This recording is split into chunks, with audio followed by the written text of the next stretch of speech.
ಅದ್ರಲ್ಲಿ ಕಂಪ್ಯಾರಿಸನ್ ಎಲ್ಲ ಮಾಡೋಕೆ ಹೋದರೆ ನಿಮಗೆ ಜಾವದಲ್ಲಿ ಇರೋ ಅಷ್ಟು ಪವರು ರಾಯಲ್ ಎನ್ಫೀಲ್ಡಲ್ಲ ಬರಲ್ಲ. ನೀವು ದೇವ್ರು ನಿಂಗೆ ಒಳ್ಳೇದು ಮಾಡ್ತದ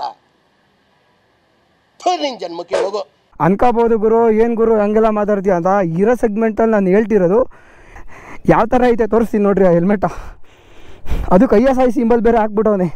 ಓ ಪುಚ್ಕೋ ಪುಚ್ಕೋ ಪುಚ್ಕೋ ಅನ್ನೋದು ಹಂಗೆ.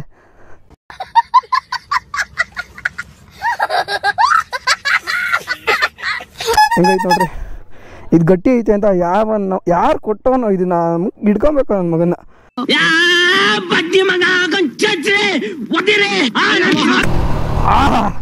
ಬ್ರೇಕಿಂಗ್ ನೋಡು ಗುರು, ಯಾವ ಥರ ಹೊಡಿಬೋದು ನಿಮಗೆ. ಈ ಥರ ಕಾನ್ಫಿಡೆನ್ಸ್ ಯಾವ್ದಾರು ಬರುತ್ತಾ? No way. ನನ್ನ ಮೇಲೆ ಆಣೆ ಇಟ್ಟು ನನ್ನ ಮೇಲೆ ಆಣೆ ಇಟ್ಟು ಹೋಗ್ಬೇಕು ಗುರು ಅಂತ ಹೋಗ್ಬೇಕು. ಹೋಗಲ್ಲ, ಏನಿಲ್ಲ ಅದು. ನಾವು ಎಷ್ಟೇ ಎಕ್ಸಿಲೇಟರ್ ಕೊಟ್ಟರು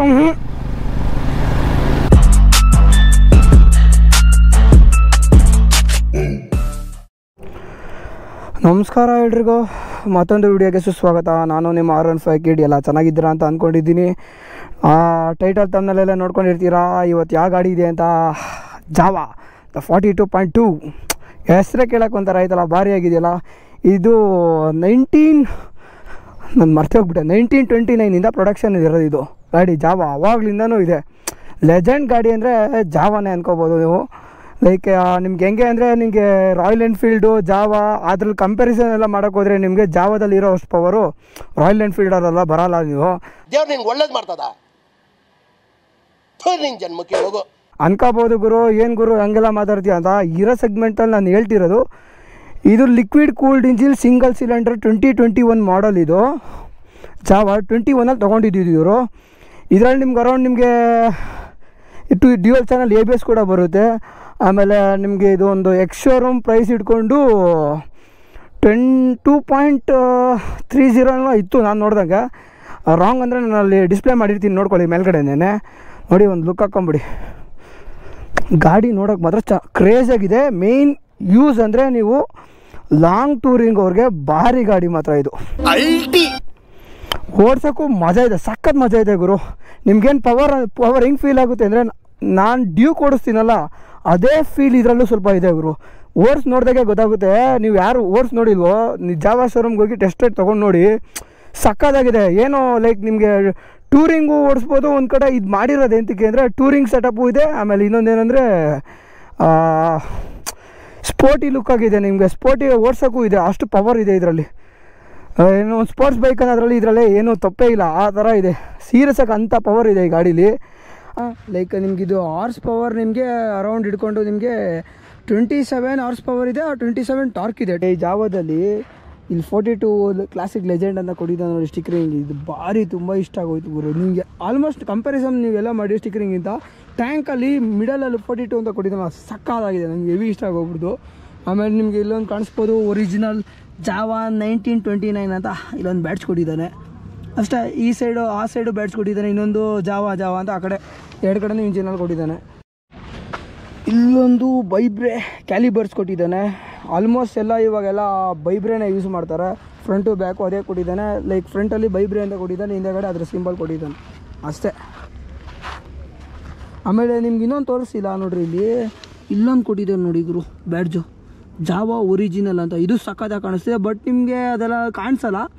ಅದರದ್ದು ನಾನು ನೋಡಿದರೆ ಮಾತ್ರ ನಿಮಗೆ ಅದು ಕಾಣಿಸ್ತಿರ್ಬೋದು. ನಿಮಗೆ ನೋಡಿ ಕಾಣಿಸ್ತಿದೆ ನೋಡಿ. ಈಗ ನಾನು ಸ್ವಲ್ಪ ವೈಡ್ ಆ್ಯಂಗಲ್ ಜಾಸ್ತಿ ಹಾಕಿದ್ದೀನಿ ಗೋಪ್ರೋದಲ್ಲಿ, ಕಾಣಿಸ್ತಿರ್ಬೋದು ಇಲ್ಲ ಕಾಣಿಸ್ತಿರ್ಬೋದು. ಇವಾಗ ಡ್ಯುಯಲ್ ಚಾನಲ್ ABS ಕೊಟ್ಟಿದ್ದಾನೆ. ನಾರ್ಮಲಿ BS6 ಅಲ್ವಾ ಇದು. ಆಲ್ಮೋಸ್ಟ್ ನಿಮಗೆಲ್ಲ ಆ್ಯಡ್ ಆನ್ ಮಾಡಿರ್ತಾನೆ. ಮೇನ್ ಏನೇನು ಬೇಕೋ ಫೀಚರ್ಸು ಅದೆಲ್ಲ ಆ್ಯಡ್ ಮಾಡಿರ್ತಾನೆ. ಆಮೇಲೆ ನಿಮ್ಗೆ ಇದು 300cc ಅಂತ ಹೇಳ್ತಾರೆ, ಜಾವಾ 300 ಅಂತಾರೆ. ಬಟ್ ಇದು 293 ಏನೋ ಬರುತ್ತೆ. 293cc ಇದು ಆ್ಯಕ್ಚುಲಿ 300 ಅಲ್ಲ, 293. ಡಿಸ್ಪ್ಲೇ ಇದು ಇಂಜಿನ್ ಡಿಸ್ಪ್ಲೇ ಇರೋದು 293, 300 ಅಂತ ಹೇಳ್ತಾರೆ ಅಷ್ಟೇ ತೊಗೊಳ್ಳುವಾಗ ಶೋರೂಮಲ್ಲಿ. ಅರೌಂಡ್ ನಿಮಗೊಂದು ಇದು ಟೋಟಲು ಖರ್ಚೆಲ್ಲ ಇಟ್ಕೊಂಡು ನಿಮಗೆ 290 ಆಯಿತು.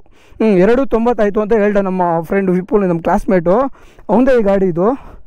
ಆಮೇಲೆ ನಿಮಗೆ ಇದು ಗ್ರೌಂಡ್ ಕ್ಲಿಯರೆನ್ಸ್ ಎಲ್ಲ ನಿಮಗೆ ಸಾಕಾಗುತ್ತೆ ಅನ್ಕೋತೀನಿ. 165 ಗ್ರೌಂಡ್ ಕ್ಲಿಯರೆನ್ಸ್ ಇದೆ ಸಾಕಾಗುತ್ತೆ. ಇಷ್ಟಕ್ಕೆಲ್ಲ ಆರಾಮಾಗಿ ಓಡಾಡ್ಕೊಂಡಿರ್ಬೋದು, ಏನು ಟಚ್ ಏನೆಲ್ಲ ಆಗಲ್ಲ. ಲೈಕ್ KTM ಅವ್ರದ್ದೆಲ್ಲ ಡ್ಯೂಕೆಲ್ಲ ನೋಡಿರ್ತೀರಲ್ಲ, ಸೊ ಬಟ್ ಹೆಚ್ಚಾಗೋದು ಆ ಸೀನ್ಗಳೆಲ್ಲ ಇದರಲ್ಲೇನು ಅಷ್ಟೇನಿಲ್ಲ. 165 ಇಂಡಿಯನ್ ರೋಡ್ಸ್ಗೆಲ್ಲ ಓಕೆ ತೊಗೋಬೋದು ಇದನ್ನು. ಆಮೇಲೆ ದುಡ್ಡು ಕೊಟ್ಟಿರೋ ಸೀರಿಯಸ್ಸಾಗೆ ವರ್ತಿದೆ ಈ ಗಾಡಿ. ಮೇಯ್ನ್ ಏನಂದರೆ ಇವರು ಆಕ್ಸೆಸರೀಸು ಏನು ಕೊಡೋಲ್ಲ ಆಲ್ಮೋಸ್ಟ್ ನಿಮಗೆ. ಇದು ಆಗಲಿ ಇದಾಗಲಿ, ಆಮೇಲೆ ಸೈಡ್ ಗಾರ್ಡಾಗಲಿ, ಆಮೇಲೆ ನಿಮಗೆ ಇದು ಸರಿ ಗಾರ್ಡು, ಇದು ನಿಮಗೆ ಯಾವುದೇ ಕಾರಣಕ್ಕೂ ಅವರು ಸ್ಟಾರ್ಟಿಂಗಲ್ಲೇ ಕೊಡೋಲ್ಲ. ನೀವೇ ಆಕ್ಸೆಸರೀಸ್ ಎಲ್ಲ ಸೇರಿಸ್ಕೊಂಡು ಅರೌಂಡು 8,000 8 ಇಲ್ಲ 9,000 ಆಗುತ್ತೆ ಅಂತ ಹೇಳ್ದ ಅವನು. ಜಾಸ್ತಿನೇ ಆಯಿತು ಅಂತ ಹೇಳ್ದ, 10,000 ಇಸ್ಕೊಂಡ್ರು ಹಾಗೆ ಅಂತ ಹೇಳ್ದ. ನಂಗೆ ಅರೌಂಡ್ 8 ಇಲ್ಲ 9 ಅನ್ಕೋತೀನಿ ಇರೋದನ್ನ. ಲೈಕ್ ನನಗೆ ಗೊತ್ತಿರೋಂಗೆ ನಾನು ಹೇಳಿದ್ದೀನಿ ಅಷ್ಟೇ, ಇನ್ನೇನಿಲ್ಲ. ಜಾವಾ ಬ್ಯಾಡ್ಜ್ ಅಂತಲೂ ಇಲ್ಲೊಂದು ಕೊಟ್ಟಿದ್ದಾನೆ, ಚೆನ್ನಾಗಿ ಕೊಟ್ಟಿದ್ದಾನೆ. ಇಲ್ಲೊಂದು 42 ಕ್ಲಾಸಿಕ್ ಲೆಜೆಂಡ್ ಅಂತ ಭಾರಿ ಕೊಟ್ಟಿದ್ದಾನೆ, ಚೆನ್ನಾಗೂ ಕೊಟ್ಟಿದ್ದಾನೆ. ಲುಕ್ಕು ಪ್ರೀಮಿಯಮ್ ಆಗಿದೆ. ರೆಡ್ ಕಲರ್ ಅಲ್ವಾ, ಇದರಲ್ಲಿ ಇನ್ನೊಂದು ಕಲರ್ ಬರ್ಬೋದು, ಬ್ಲ್ಯಾಕ್ ಕಲರ್ ಒಂದು ಬರುತ್ತೆ. ಆಮೇಲೆ ನಿಮಗಿದು ಹ್ಯಾಲೋಜನ್ ಬಲ್ಬ್ ಬರುತ್ತೆ. ಇದೆಲ್ಲ ಅವರೆಲ್ಲ ಏನು ಕೊಟ್ಟಿಲ್ಲ, ಅದೇ ಪ್ರಾಬ್ಲಮ್ಮು. ಇವರೇ ಹಾಕಿಸ್ಕೋಬೇಕು. ಗಾರ್ಡ್ ಕೂಡ ಕೊಟ್ಟಿರೋಲ್ಲ ಅನ್ಕೋತೀನಿ, ಗೊತ್ತಿಲ್ಲ ನನಗೆ. ಗಾರ್ಡ್ ಕೂಡ ಕೊಟ್ಟಿಲ್ಲ ಅಂತ ಏನೋ ಹೇಳ್ತಿದ್ದ. ಐ ಥಿಂಕ್ ಅವರೇ ಕೊಟ್ಟಿರೋಂಗಿದೆ ಇದು. ಅದೇ ಇದೂ ಎಕ್ಸ್ಟ್ರಾದಲ್ಲೇ ಬರ್ಬೋದು ಅನ್ಕೋತೀನಿ ನನ್ನ ಪ್ರಕಾರ. ನೋಡ್ಕೊಳ್ರಿ, ಇದು ಸೌಂಡ್ ಕೇಳಿಸ್ಕೊತಿರಲ್ಲ. ಆಮೇಲೆ ಇನ್ನೊಂದು ಹೇಳಿ ನಿಮ್ಗೆ ಹೇಳೋದೇ ಮರೆತೆ, ಇಲ್ಲಿ ನೋಡಿ ಗುರು ಯಾವ ಥರ ಕೊಟ್ಟಿದ್ದಾನೆ. ಲೈಕ್ ನಿಮಗೆ ಉಲ್ಟಾ ಬರುತ್ತೆ. ನಮ್ಮದೆಲ್ಲ ಹಿಂಗೆ ಬಂದರೆ ಇದೆಲ್ಲ ಹಿಂಗೆ ಹೋಗುತ್ತೆ. ಇದು ಈ ಥರ ಫ್ಯೂಲ್ ಇಂಜೆಕ್ಟ್ರು ಇನ್ನು ಎಲ್ಲ ಹಿಂಗೆ ಹೋಗುತ್ತೆ. ಆಮೇಲೆ ಸೆನ್ಸರ್ ಕೂಡ ಕೊಟ್ಟಿದ್ದಾನೆ ಇದರಲ್ಲಿ ಸೈಡಲ್ಲಿ. ಆಲ್ಮೋಸ್ಟ್ ನಿಮಗೆ ಇವಾಗೆಲ್ಲ BS6 ಅಲ್ಲಿ ನೋಡಿರ್ತೀರ, ಎಲ್ಲದರಲ್ಲೂ ನಿಮಗೆ ಇವಾಗ ಯಾವ ಥರ ಮಾಡಿದ್ದಾನೆ ಅಂದರೆ ಸ್ಟ್ಯಾಂಡ್ ಸೆನ್ಸರು, ಈ ಸೆನ್ಸರ್ಸ್ಗಳನ್ನೆಲ್ಲ ಜಾಸ್ತಿನೇ ಆ್ಯಡ್ ಮಾಡಿಬಿಟ್ಟಿದ್ದಾನೆ ಎಲ್ಲ BS6ಗೂ. ಲೈಕ್ ನಿಮಗೆ ಫುಲ್ ಸೇಫ್ಟಿ ಮಾಡಿಬಿಟ್ಟಿದ್ದಾನೆ. ಲೈಕ್ ಆಮೇಲೆ ನಿಮಗೆ ಪವರ್ ರೇಸ್ ಏನು ಮಾಡ್ತಾರೆ ಅಂದರೆ ಸ್ವಲ್ಪ ಟ್ಯೂನ್ ಮಾಡಿಬಿಡ್ತಾರೆ ಅಷ್ಟೇ, ಇನ್ನೇನು ಇಲ್ಲ. ಆಮೇಲೆ ಅವರು ಯಾವ ಥರ ಗೊತ್ತಾ ಪ್ರೊಡಕ್ಷನ್ ಮಾಡೋದು ಇವಾಗೆಲ್ಲ BS6ಗೆ ಸ್ವಲ್ಪ ವೆಯ್ಟು ಕಡಿಮೆ ಮಾಡಿಬಿಟ್ಟು ಪವರ್ನು ಸ್ವಲ್ಪ ಹಂಗೆ ಇದು ಮಾಡ್ತಾರೆ, ಕಡಿಮೆ ಮಾಡ್ತಾರೆ. ಆಗ ಸ್ವಲ್ಪ ನಿಮಗೆ ಸೇಮ್ ಅಂತ ಅನ್ನಿಸ್ಬೇಕು ಪವರು, ಎಲ್ಲೂ ನಿಮ್ಗೆ ಲ್ಯಾಗ್ ಅನಿಸ್ಬಾರ್ದು ಅಂತ ಆ ಥರ ಮಾಡೋದು ಇವಾಗೆಲ್ಲ. ಬರ್ರಿ ಮಾತಾಡಿ ಸಾಕು, ಒಂದು ರೌಂಡ್ ಕೊಂಬರೋಣ. ನಿಮ್ಗೊಂದು ಸೌಂಡ್ ಕೇಳಿಸ್ತೀನಿ ನೋಡ್ಕೊಡ್ರಿ. ಇದೇನು ಗೊತ್ತಾ, ನಾನು ನಿಲ್ಸ್ಕೊಂಡು ಸ್ಟಾರ್ಟ್ ಮಾಡೋಕ್ಕೆಲ್ಲ ಆಗೋಲ್ಲ ಇದರಲ್ಲಿ. ನೀವು ಸ್ಟ್ಯಾಂಡ್ ತಗೊಂಡೇ ಮಾಡ್ಬೇಕು. ನಮ್ಮ ಗಾಡೀಲೆಲ್ಲ ಅಂದರೆ ಸ್ಟ್ಯಾಂಡ್ ತಗೊಂಡು ಮಾಡ್ಬೋದು. ಹಂಗೆ ಸೌಂಡ್ ಕೇಳಿಸ್ಕೊಡ್ರಿ. ಏನು ಅಗ್ರೆಷನ್ ಅಲ್ಲ,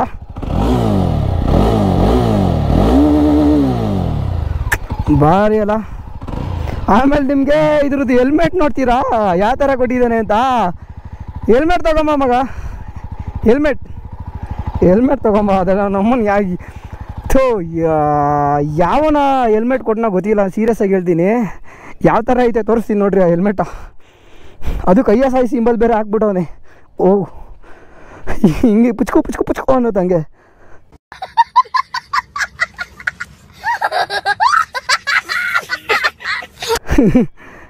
ಕೊಡಿಲಿ ನೋಡ್ರಿ ಹೆಂಗೈತೆ ಹೆಲ್ಮೆಟು. ಆಲ್ರೆಡಿ ಇದಕ್ಕೆ ವೈಸರ್ ಹಾಕ್ಸ್ಕೊಂಡಿದ್ದ, ಇವಾಗೆಲ್ಲ ವೈಸರ್ ಹಾಕಿಲ್ಲ, ಇವಾಗ ತೆಗ್ದಾಕವನೆ. ಹೆಂಗೈತೆ ನೋಡ್ರಿ, ಇದು ಗಟ್ಟಿ ಐತೆ ಅಂತ ಯಾರು ಕೊಟ್ಟವನೋ ಇದನ್ನ ಹಿಡ್ಕೊಬೇಕು ನನ್ನ ಮಗನ್ನ.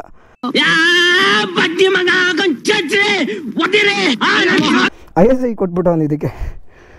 ತಗೊಂಬಗ ನೋಡ್ರಿ. ಇವನು ಮತ್ತು ಇನ್ನೊಬ್ಬ ಇಬ್ಬರು ಟ್ವಿನ್ಸೇ ಅವ್ರದ್ದು. ಅವತ್ತೇ ಗಾಡಿ ಇದು. ನಾನೊಂದು ಫಾರ್ಚ್ ಇದು ಮಾಡಿದ್ದೆ ನೋಡಿ, ಕ್ರಿಸ್ಟಾ ರಿವ್ಯೂ ಮಾಡಿದ್ನಲ್ಲ, ಅವರಿಬ್ಬರದೇ. ಅದು ಗೊತ್ತಾಗುತ್ತೆ. ನಮ್ಮ ಹಳೆಯದಿಂದ ನನ್ನ ವೀಡಿಯೋಸ್ ನೋಡಿದ್ರೆ ಅವ್ರಿಗೆ ಗೊತ್ತಾಗುತ್ತೆ ಇದು ಅಷ್ಟೇ ನಿಮಗೆ. ಆಮೇಲೆ ಟೈರ್ ಸೆಕ್ಷನ್ ನಿಮಗೊಂದು ಫ್ರಂಟು ಅರೌಂಡ್ 90/90 ಇರುತ್ತೆ, 90/90 ಇದೆ. ಈ ಬ್ಯಾಕ್ ಟೈರು 120/90 ಏನೋ ಇದೆ, 120/90 ಇದೆ, 120/90 ಇದೆ. ಅದು ಬಿಟ್ಟು ಇನ್ಯಾವುದಿಲ್ಲ ಅಷ್ಟೇ. ಎಲ್ಲನೂ ಹೇಳ್ಬಿಟ್ಟಿದ್ದೀನಿ, ಎಲ್ಲ ಕವರ್ ಮಾಡಿಬಿಟ್ಟಿದ್ದೀನಿ. ಒಬ್ಬೊಬ್ರಿಗೆ ಇಷ್ಟ ಆಗಲ್ಲ ಗುರು, ನಾನು ಪೂರ್ತಿ ರಿವ್ಯೂ ಮಾಡ್ತಾಯಿದ್ದೀನಿ, ನನಗೆ ಗೊತ್ತಿರೋಷ್ಟು ರಿವ್ಯೂ ಮಾಡ್ತಾಯಿದ್ದೀನಿ. ಅಷ್ಟು ಬಿಟ್ಟು ಇನ್ನೂ ಏನಾದರೂ ಹೇಳಬೇಕಾ ಈ ಗಾಡಿ ಬಗ್ಗೆ? ಇನ್ನೇನಿಲ್ಲ, ನಿಮಗೆ ನೋಡಿಸೇ ತಿಳಿಸ್ಬೇಕು. ಇವಾಗ ಸಾಕು ಮಾತಾಡಿದ್ದು. ಬೈಕ್ ಹೊತ್ತಿರ್ಬೋದು, ಯಾರು ಗುರು ಇಷ್ಟೊಂಥರ ಮಾತಾಡ್ತಾನೆ ಯಾವನ ಏನು ಅಂತಂದರೆ, ಗುರು ಹೇಳ್ತಿಲ್ವಾ? ಈ ಮೀಮ್ಸ್ಗಳೆಲ್ಲ ನೀವು ನೋಡಿರ್ತೀರಾ, ಆಲ್ಮೋಸ್ಟ್ ಎಲ್ಲ ಮೀಮ್ಸ್ ಹಾಕ್ಕೊಂಡೇ ಇದನ್ನು ಜಾಸ್ತಿ ಇದು ಮಾಡೋದು ರಿವ್ಯೂಸ್ ಎಲ್ಲ. ನಂಗೆ ಲೈಕ್ ಮೀಮ್ಸ್ ಅಂದರೆ ಒಂದು 2-3 ಹಾಕಿದರೆ ಸಾಕಲ್ವಾ? ನಿಮ್ಮ ಅನಿಸಿಕೆ ಹೆಂಗೈತೆ ಹೇಳ್ರಿ. ಮೀಮ್ಸ್ ಹಾಕ್ಕೊಂಡೇ ಪೂರ್ತಿ ಮಾಡಬೇಕು ಅಂದರೆ ಪೂರ್ತಿ ಮೀಮ್ಸ್ ಹಾಕ್ಕೊಂಡೇ ಮಾಡ್ತೀನಿ ನಾನು. ತಗೋ, ನಿಮ್ಗೆ ಇದನ್ನೆಲ್ಲ ಹೇಳ್ತಿಲ್ವಾ? ಹೈವೇಗೆ ಹೋಗಿ ನಿಮಗೆ ಮಾಡಬೇಕು, ಇಲ್ಲೆಲ್ಲ ನಿಮಗೆ ಮಾಡ್ತೀನಿ ಅಂದರೆ ಸೀರಿಯಸ್ಸಾಗೆ ಆಫ್ ರೋಡಿಂಗಿಗೂ ಓಕೆ, ನನ್ನ ಕಡೆಯಿಂದ ಆಫ್ ರೋಡಿಂಗಿಗೂ ಸೂಪರ್ ಗಾಡಿ ನೋಡ್ರಿ. ಇದರಲ್ಲಿ ಕೂಡ ನಿಮಗೆ ಅಪ್ಸೈಡ್ ಡೌನ್ ಫಾರ್ ಕೊಟ್ಟಿದ್ದಾನೆ ನೋಡ್ರಿ. ಇಲ್ಲಿ ನಿಮಗೆ ಲೈಕ್ ನಿಮಗೆಲ್ಲ ಸ್ಪೋರ್ಟ್ ಇದು ಕೊಟ್ಟಿರ್ತಾನಲ್ಲ, ಇದರಲ್ಲಿ ಸ್ವಲ್ಪ ರಫ್ ಇರುತ್ತೆ. ಬಟ್ ನಿಮಗೆ ಯಾವುದೇ ಕಾರಣಕ್ಕೂ ಫೀಲ್ನ ನಿಮ್ಗೆ ಇರುತ್ತಲ್ಲ, ನಿಮಗೆ ಆರಾಮಾಗಿ ಓಡಿಸೋ ಫೀಲ್ ಮಾತ್ರ ಯಾವತ್ತೂ ಕಳ್ಕೊಳ್ಳೋದ. ಇದರಲ್ಲಿ ನೆಮ್ಮದಿಯಾಗಿ ಹೋಗ್ಬೋದು ಗುರು. ಆಮೇಲೆ ಸೀಟ್ ಕುಷನು ಅವ್ರದ್ದೇ ಚೆನ್ನಾಗಿದೆ, ಆರಾಮಾಗಿದೆ. ಸ್ವಲ್ಪ ಅಗಲ ಇದೆಯಲ್ಲ ಸೀಟು, ಸೊ ನಾನು ನೋಡಿ ಆರಾಮಾಗಿ ಕೂತ್ಕೋಬೋದು ಆರಾಮಾಗಿದ್ದು. ಏಯ್ ನಡ ಜೂನಿಯರ್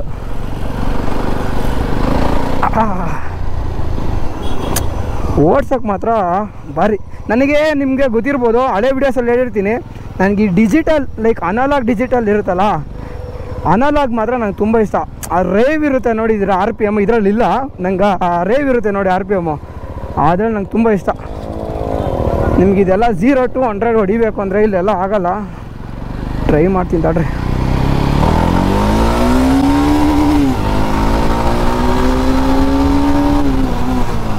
ನೋಡ್ರಿ ಹೆಂಗೆ ಹಿಡಿತದೆ ಬ್ರೇಕು, ರಪ್ಪನಾಗಿ ಹಿಡಿಯುತ್ತೆ ಬ್ರೇಕು. ಸೂಪರ್ ಆಗಿದೆ ಮಾತ್ರ, ಮಾತಾಡೋಂಗೆ ಇಲ್ಲ.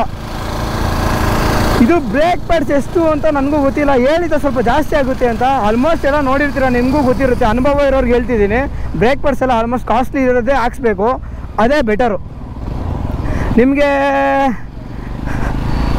ಈ ಗಾಡಿ ಬಗ್ಗೆ ಇನ್ನೇನೇನು ಹೇಳ್ಬೇಕು ನೋಡ್ರಿ. ಪವರ್ ಟು ಪವರ್ ಹೆಂಗೈತೆ ನೋಡಿರ್ತಾರೆ ಇವಾಗ. 0 to 100 ಇವಾಗ ತೋರಿಸ್ತೀನಿ ನೋಡ್ರಿ. ಇಲ್ಲೇ 100 ಹೊಡಿಯೋಕ್ಕಾಗಲ್ಲ, 0 to 100 ಹೊಡಿತೀನಿ.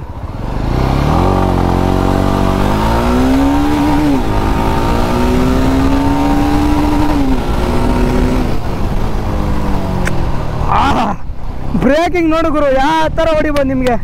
ಈ ಥರ ಕಾನ್ಫಿಡೆನ್ಸ್ ಯಾವ್ದಾರು ಬರುತ್ತಾ? No way. ನನ್ನ ಮೇಲೆ ಆಣೆ ಇಟ್ಟಳು, ನನ್ನ ಮೇಲೆ ಆಣೆ ಇಟ್ಟಳು. ಆಲ್ಮೋಸ್ಟ್ ನಾನು BS3 ಡ್ಯೂಕಲ್ಲೂ ಹಿಂಗೆ ಹೊಡೆದಿದ್ದೆ, ಕಂಟ್ರೋಲ್ ಸೀರಿಯಸ್ ಸಿಕ್ಕಿರಲಿಲ್ಲ ನನಗೆ.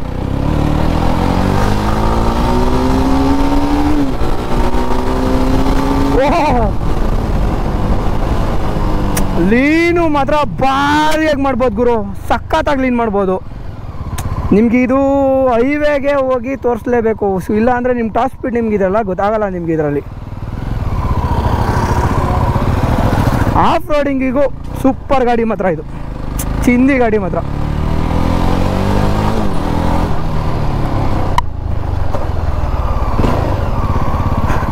ಟೂರಿಂಗಿಗೆ ಮೇಯ್ನು ನಾನು ಈ ಗಾಡಿ ಪ್ರಿಫರ್ ಮಾಡೋದು ಯಾವುದಕ್ಕೆ ಅಂದರೆ ಟೂರಿಂಗಿಗೆ ಬೆಟರ್ ಇದು. ನನ್ನ ಪ್ರಕಾರ ಟೂರಿಂಗಿಗೆ ಇದು ಬೆಟರು. ನೀವು ಲೈಕ್ ಡಬಲ್ಸ್ ಎಲ್ಲ ಓಡಿಸ್ಕೊಂಡು ನೆಮ್ಮದಿಯಾಗಿ ಹೋಗ್ಬೋದು. ಲೈಕ್ ನಿಮಗೆ ಯಾವುದೇ ಕಾರಣಕ್ಕೂ ಈ ಥರ ಬೆನ್ನೋ ಫೀಲು ಆ ಥರ ನಿಮ್ಗೆ ಅಷ್ಟು ಅನ್ಸಲ್ಲ. ತುಂಬ ಲಾಂಗ್ ಹೋಗ್ತಿದ್ರೆ ಅಂದರೆ ಎಲ್ಲ ಗಾಡಿಲೂ ಬೆನ್ನೋ ಫೀಲ್ ಆಗೇ ಆಗುತ್ತೆ. ಬಟ್ ಈ ಗಾಡಿ ವರ್ತು, ಸೀರಿಯಸ್ಸಾಗಿ ವರ್ತಿದೆ ಜಾವ ಅವ್ರದ್ದು. ಆಮೇಲೆ ನಿಮಗೆ ಇದ್ರದ್ದು ಸರ್ವಿಸ್ ಕಾಸ್ಟ್ ಎಲ್ಲ ಓಕೆ. ಒಂದು ಕಡೆ ಜಾವ ಅವ್ರದ್ದು ಹೇಳಿದ್ದ ಅವನು 2,500 ನಾರ್ಮಲ್ ಸರ್ವಿಸು ಅಂತ ಹೇಳಿದ್ದ. ಓಕೆ, ಕೊಡ್ಬೋದು, ಚೆನ್ನಾಗಿ ಮಾಡ್ತಾರೆ ಅಂತ ಹೇಳ್ತಾರೆ. ಒಂದೊಂದ್ಸಲಿ ಚೆನ್ನಾಗಿ ಮಾಡ್ತಾರೆ, ಒಂದೊಂದ್ಸಲಿ ಹಿಂಗೆ ಮಾಡ್ತಾರೆ. ಲೈಕ್ ಟೈಮ್ ಮೇಲೆ ಡಿಪೆಂಡು, ವರ್ಕರ್ ಮೇಲೆ ಡಿಪೆಂಡು. ನನಗೆ ಗೊತ್ತಿರೋಂಗೆ ಒಂದೊಂದ್ಸಲಿ ಚೆನ್ನಾಗೂ ಮಾಡ್ತಾನೆ, ಒಂದೊಂದ್ಸಲಿ ಮಾಡಿದಾಗ ಚೆನ್ನಾಗೂ ಮಾಡೋದು. ಫಸ್ಟ್ ಟೈಮ್ ನಾವೆಲ್ಲ ಹೊಗಳುತ್ತೀವಿ ಅವ್ರನ್ನ, ಆಮೇಲೆ ಸೆಕೆಂಡ್ ಟೈಮ್ ಚೆನ್ನಾಗಿ ಮಾಡಿದ್ರೆ ಬೈತೀವಿ ಅಷ್ಟೇ. ಏನಿಲ್ಲ ಗುರು, ನಾವು ಅಂದರೆ ಸ್ವಲ್ಪ ಲೋಕಲ್ ಗ್ಯಾರೇಜಲ್ಲಿ ಮಾಡಿಸ್ತೀವಲ್ಲ, ನೋಡ್ಕೊಂಡು ಮಾಡಿಸ್ಬೇಕು ಅಂಥ ಟೆಕ್ನಿಷಿಯನ್ ಇರಬೇಕು. ಅಂದರೆ ನೀವೆಲ್ಲ ತುಂಬ ಜನ ಪ್ರಿಫರ್ ಮಾಡೋರು ಲೋಕಲ್ ಗ್ಯಾರೇಜೇ ಪ್ರಿಫರ್ ಮಾಡ್ತಾರೆ, ಇನ್ನೊಬ್ಬೊಬ್ಬರು ಲೈಕ್ ಶೋರೂಮೇ ಪ್ರಿಫರ್ ಮಾಡ್ತಾರೆ. ನನ್ನ ಪ್ರಕಾರ ಶೋರೂಮ್ಗೆ ಹೋಗೋದು ವರ್ತಿಲ್ಲ. ನಿಮ್ಗೆ ಹೆಂಗೆ ಅನಿಸುತ್ತೋ ನನಗೆ ಕಮೆಂಟ್ ಸೆಕ್ಷನಲ್ಲಿ ತಿಳಿಸಿ, ಗೊತ್ತಾಗೋಣ. ಲೈಕ್ ಇದು ಅರೌಂಡ್ 140 ಟಾಪ್ ಸ್ಪೀಡ್ ಹೋಗುತ್ತೆ ನನಗೆ. ಲೈಕ್ ನಾವು ರೈಡೆಲ್ಲ ಹೋಗುವಾಗ ಇದರಲ್ಲಿ ಎಷ್ಟು ಬಂದಿತ್ತು ಅಂದರೆ ಇಬ್ಬರು ಕೂತ್ಕೊಂಡೆ 140 ಹೋಗಿರೋದು ಗಾಡಿ ಗುರು. ಅರ್ಥ ಮಾಡ್ಕೋ ಗುರು, ಯಾವ ಥರ ಪವರ್ ಇದೆ ಅಂದರೆ ಇಬ್ಬರು ಕೂತ್ಕೊಂಡು 140 ಹೋಗುತ್ತಾ ಹೇಳ್ರಿ? ಹೋಗುತ್ತೆ, ಬಟ್ ಟೈಮ್ ಹಿಡಿಯುತ್ತೆ. ಬಟ್ ಇವ್ರು ಬೇಗನೆ ಹೋಗುತ್ತೆ. ಇವ್ರದ್ದು 293 cc ಇದೆಯಲ್ಲ, ಅಷ್ಟೇ ನಮಗೆ ಪವರು ಕೊಡುತ್ತೆ. ನಿಮ್ಗೆ ಗೊತ್ತಿರ್ಬೋದು ರಾಯಲ್ ಎನ್ಫೀಲ್ಡ್ ಅವ್ರದ್ದೆಲ್ಲ 350ಲಿ ಓಡಿಸ್ಬೇಕು ಅಂದರೆ ಹಿಂಗೆ ಕುತ್ಕೋಬೇಕು ಗುರು ಅಂತ ಹೋಗ್ಬೇಕು. ಹೋಗಲ್ಲ, ಏನಿಲ್ಲ ಅದು. ನಾವು ಎಷ್ಟೇ ಎಕ್ಸಿಲೇಟರ್ ಕೊಟ್ಟರು ಅದು ರಾಯಲ್ ಎನ್ಫೀಲ್ಡ್ ಇರೋದಕ್ಕೂ ನೆಮ್ಮದಿಯಾಗಿ ಹೋಗೋಕ್ಕೆ ಇದು ಏನು ಗೊತ್ತಾ, ಸ್ಪೀಡು ಇದೆ, ನೆಮ್ಮದಿನೂ ಇದೆ ಗುರು, ಕಂಫರ್ಟಬಲು ಇದೆ ಗುರು, ಎಲ್ಲನೂ ಒಂದರಲ್ಲೇ ಕೊಟ್ಬಿಟ್ಟಿದೆ. ಗಾಡಿ ಮಾತ್ರ ಸೂಪರು. ನಿಮ್ಗೆ ಇಲ್ಲೊಂದು ರೌಂಡ್ ತೋರಿಸ್ತೀನಿ ನೋಡ್ರಿ.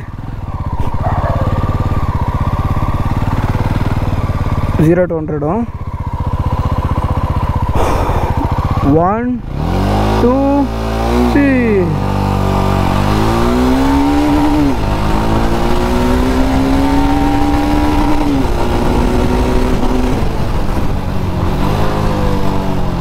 ನೋಡ್ರಿ ಬ್ರೇಕ್ ಯಾವ ಥರ ಹಿಡೀತು ಅಂತ.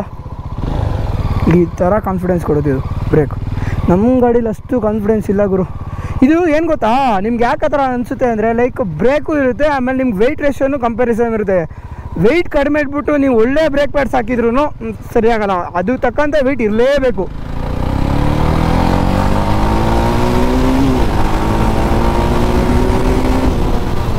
ನೋಡ್ರಿ ಈಗ 60 ಐತೆ, ಹೆಂಗೆ ಬಂತು ಹಿಡಿಯುದು ನೋಡಿ. ಬ್ರೇಕು ಸೂಪರ್ ಆಗಿದೆ, ಬ್ರೇಕ್ ಬಗ್ಗೆ ಕಂಪ್ಲೇಂಟ್ಸ್ ಇಲ್ಲ ಜಾವ ಅವ್ರದ್ದು. ಆಫ್ ರೋಡಿಂಗ್ ನೋಡ್ರಿ ಯಾವ ಥರ ನಿಂತ್ಕೊಂಡೆಲ್ಲ ಹೊಡಿಬೋದು. ನೆಕ್ಸ್ಟ್ ಲೆವೆಲ್ ಅಲ್ಲ, ಚೆನ್ನಾಗೇ ಇದೆ ಗಾಡಿ. ಯಾವುದೇ ಕಾರಣಕ್ಕೂ ಇದಕ್ಕೆ ಯಾವುದೇ ಬ್ಯಾಡ್ ಕಂಪ್ಲೇಂಟ್ಸ್ ಇಲ್ಲ. ಬ್ಯಾಡ್ ಕಂಪ್ಲೇಂಟ್ಸ್ ಅಂದರೆ ಒಂದಿದೆ, ಅದೊಂದು ಇದರಲ್ಲೇ ಆಗಿತ್ತು, ನಿಮ್ಗೆ ಅದನ್ನ ಹೇಳ್ತೀನಿ ನಿಲ್ಲಿಸ್ಕೊಂಡು ಬರ್ರಿ ಇಲ್ಲಿ ದೋಸನ.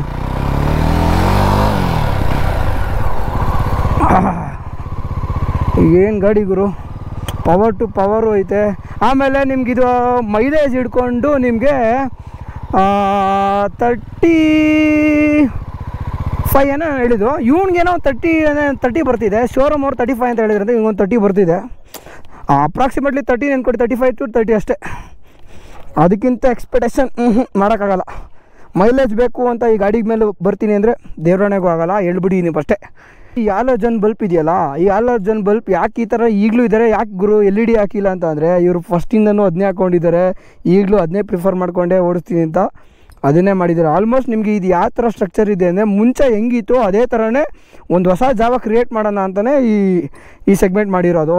ಲುಕ್ಕು ಅದೇ ಥರನೇ ಐತೆ, ಹೊಸ ಥರ ಎಲ್ಲ. ನಿಮ್ಮ ಸ್ಪೋರ್ಟಿ ಲುಕ್ ಮಾಡಿರೋದಂದರೆ ಈ ಪೇಂಟಿಂಗ್ ಸ್ಕೀಮ್ ಇದೆಯಲ್ಲ, ಇದೆಲ್ಲ ಸ್ವಲ್ಪ ಚೆನ್ನಾಗಿ ಲುಕ್ ಮಾಡಿದ್ದಾನೆ ಅಷ್ಟೇ, ಇನ್ನೇನಿಲ್ಲ. ಹಳೇದು ಹೆಂಗಿತ್ತು ನಾನು ನೋಡಿದ ಹಳೇ ಮಾಡಲಲ್ಲಿ ನೋಡಿದ್ದೆ ಒಂದು ಗಾಡಿನ, ಅದು ಲೈಕ್ ಅದು ನನಗೆ ಗೊತ್ತಿದ್ರೆ ನಿಮಗೆ ಲೈಕ್ ಅಲ್ಲಿ ಡಿಸ್ಪ್ಲೇ ಹಾಕ್ತೀನಿ ನೋಡಿ, ಅದ್ರ ಮೇಲ್ಗಡೆ ಹಾಕಿರ್ತೀನಿ ಹಳೆ ಗಾಡಿದು ಜಾವ ಹೆಂಗಿತ್ತು, ಹೊಸ ಗಾಡಿ ಜಾವ ಯಾವ ಥರ ಇದೆ ಅಂತ.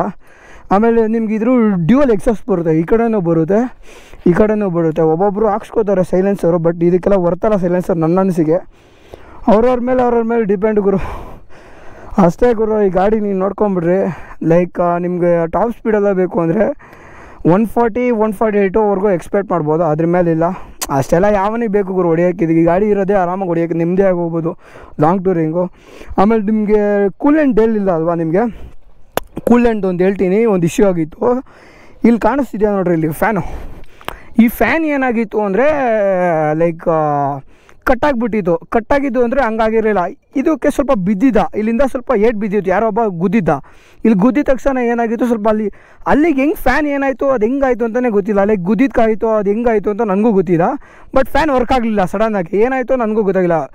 ಆಮೇಲೆ ಏನು ಮಾಡಿದ್ವಿ ನಾವು, ಡೈರೆಕ್ಟಾಗೆ ಶೋರೂಮಿಗೆ ಕಾಂಟ್ಯಾಕ್ಟ್ ಮಾಡಿ ಅವ್ರು ಹೇಳಿದರು, ಏನು ಮಾಡಿ ಈ ಜಾವ ಶೋರೂಮ್ ಅವರು ಅಲ್ಲೇ ಹತ್ರದಲ್ಲಿ ನಿಯರ್ ಬೈ ಏನಾದರೂ ಲೈಕ್ ಮೆಕ್ಯಾನಿಕ್ ಇದ್ದರೆ ಅವ್ರ ಹತ್ರ ತೋರಿಸಿ ಅಂತ ಹೇಳಿದರು. ಲೈಕ್ ಅಲ್ಲಿಂದ ಏನಾದರೂ ವಾರಂಟಿ ಗ್ಯಾರಂಟಿ ಏನಾದರೂ ಆಗುತ್ತಾ, ಲೈಕ್ ಏನಾರು ಮಾಡಿದರೆ ಅವರು ಫ್ಯೂಸ್ ಎಲ್ಲ. ಆಮೇಲೆ ನೋಡಿದರೆ ಫ್ಯೂಸ್ ಹೋಗಿತ್ತು. ಫ್ಯೂಸ್ ಏನು ಮಾಡಿದ್ವಿ, ರಿಪ್ಲೇಸ್ ಮಾಡಿ ಕ್ಲೀನಾಗಿ ಮತ್ತೆ ರೊಟೇಟ್ ಆಯಿತು, ಚೆನ್ನಾಗಾಯಿತು. ಆಮೇಲೆ ಸ್ವಲ್ಪ ದೂರ ನೋಡಿದ್ರೆ ಫ್ಯೂಸ್ ಎಲ್ಲ ಸುಟ್ಟಿ ಬರ್ನ್ ಆಗಿಬಿಡ್ತು. ಲೈಕ್ ಆ ವಿಡಿಯೋ ನನ್ನ ಹತ್ರ ಇರಬೇಕು, ಆ ವಿಡಿಯೋ ಇತ್ತು, ಹಳೆ ವಿಡಿಯೋ ಅದು. ಅದನ್ನ ನಾನು ಅಲ್ಲಿ ಡಿಸ್ಪ್ಲೇ ಹಾಕ್ತೀನಿ ನೋಡಿ ಹೆಂಗಾಗಿತ್ತು.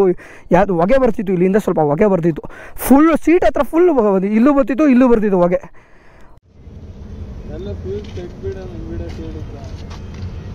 ಸೀಟಲ್ಲೆಲ್ಲ ಹೊಗೆ ಹೆಂಗೆ ಬಂತು ಗೊತ್ತಾ, ಯಪ್ಪ ನಾವು ಬಗ್ ಅಂತ ಒಂದೇ ಸಲ ನಾನು ಕೂತಲ್ಲೇ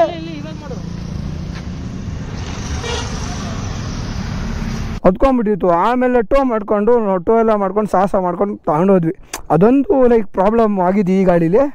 ಇನ್ಯಾವುದು ನಿಮಗೆ ಬರೋಲ್ಲ, ಸ್ವಲ್ಪ ಹೀಟಿಂಗ್ ಇಶ್ಯೂ ಅಲ್ವಾ, ಅದೊಂದಿಂದ. ಕೂಲೆಂಟ್ ಇದೆ, ಕೂಲ್ ಮಾಡುತ್ತೆ. ಇವ್ರು ನನಗೆ ಜಾವ ಅವರು ಸ್ವಲ್ಪ ಲೈಕ್ ಆಯಿಲ್ ಕೂಲ್ಡ್ ಇದ್ದಿದ್ರೆ ಚೆನ್ನಾಗಿತ್ತು ಅಂತ ನನ್ನ ಫೀಲು. ಲಿಕ್ವಿಡ್ ಕೂಲೆಂಟ್ ಬೆಟರೇ, ಬಟ್ ಏನಂದರೆ ಆ ಹೀಟು ಅಲ್ಲಿ ತಡ್ಕೋಬೇಕಲ್ಲ, ಏನಾದರೂ ಒಂದು ಮಾಡಿರ್ತಾರೆ. ಓಕೆ, ನನ್ನ ಗಾಡಿ ಈ ಫೀಲ್ ನಿಮಗೆ ಚೆನ್ನಾಗಿದೆ. ಗಾಡಿ ಆರಾಮಾಗಿ ತೊಗೋಬೋದು. ಈ ಗಾಡಿನ 2.90 ಲ್ಯಾಕ್ಸ್. ಆಗ ಅರೌಂಡ್ ನಿಮ್ಮ 3 ಲಕ್ಷ ಅಂದ್ಕೊಂಬಿಡ್ರಿ. 3 ಲಕ್ಷ ಕೊಟ್ಟರೆ ಆರಾಮಾಗಿ ಗಾಡಿ 10 ಸಾವಿರ. ಇವಾಗ ಜಾಸ್ತಿನೇ ಆಗಿರುತ್ತೆ, ನನ್ನ ಅನಿಸಿಕೆ 3 ಲಕ್ಷ ಆಗಿರುತ್ತೆ. ಇವಾಗ ಜಾಸ್ತಿನೇ ಆಗಿರುತ್ತೆ. ಇದು 21 ತೊಗೊಂಡಿದ್ದು. ಇದು ಮತ್ತು ಇನ್ನೊಂದು ಬಾಬರ್ ಅಂತ ಒಂದು ಬರುತ್ತೆ. ಅದು ಲೈಕ್ ನಿಮಗೆ ಡ್ಯೂಯಲ್ ಸೀಟ್ 2 ಸೀಟ್ ಇದೆಯಲ್ಲ, 1 ಸೀಟ್ ಮಾತ್ರ ಬರುತ್ತೆ ಅಷ್ಟೇ. ಈ ಗಾಡಿ ನಿಮಗೆ ಇಷ್ಟ ಆಗಿದರೆ ಲೈಕ್ ಮಾಡಿ, ಶೇರ್ ಮಾಡಿ, ಸಬ್ಸ್ಕ್ರೈಬ್ ಮಾಡಿ. ನಾನು ಮತ್ತೆ ಇನ್ನೊಂದು ವಿಡಿಯೋದಲ್ಲಿ ಸಿಗ್ತೀನಿ. ಎಲ್ಲರಿಗೂ love you all. Take care. Tata, bye.